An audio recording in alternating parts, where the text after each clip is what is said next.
Starting నుండే ప్రయోగాలు చేస్తున్న నాగార్జున ఇప్పటికే అదే ట్రెండ్ కంటిన్యూ చేస్తున్నారు.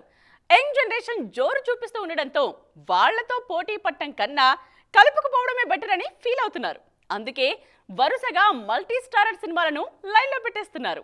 ఈ మధ్యకాలంలో నాగ్ సోలో హీరోగా చేసిన సినిమాలేవి పెద్దగా వర్కౌట్ కాలేదు. మల్టీ స్టారర్ ఫార్మాట్లో చేసిన సినిమాలు మాత్రం మంచి విజయాలు సాధించాయి. నాగ చైతన్యంతో కలిసి చేసిన బంగారాజు, బాలీవుడ్ స్టార్ హీరో రణబీర్ కపూర్తో చేసిన బ్రహ్మాస్త్ర, అల్లరి నరేష్, రాజ్ తరుణ్తో కలిసి నటించిన నా సామిరంగా సినిమాలకు ఆడియన్స్ నుంచి మంచి రెస్పాన్స్ వచ్చింది. మల్టీ స్టారర్ ఫార్ములా వర్కౌట్ కావడంతో ఫ్యూచర్ ప్రాజెక్ట్స్ విషయంలో కూడా ఇదే ట్రెండ్ కంటిన్యూ చేస్తున్నారు కింగ్. ప్రెజెంట్ ధనుష్ హీరోగా శేఖర్ కమ్ముల దర్శకత్వంలో తెరకెక్కుతున్న కుబేరా సినిమాలో కీలక పాత్రలో నటిస్తున్నారు.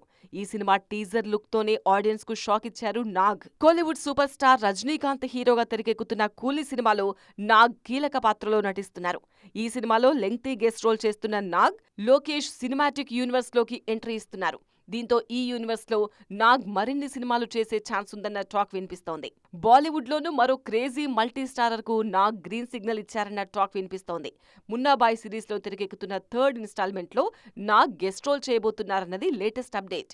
గతంలో నాగార్జున హీరోగా తెరకెక్కిన చంద్రలేఖ సినిమాలో సంజయ్ దత్ గెస్ట్ రోల్ చేశారు.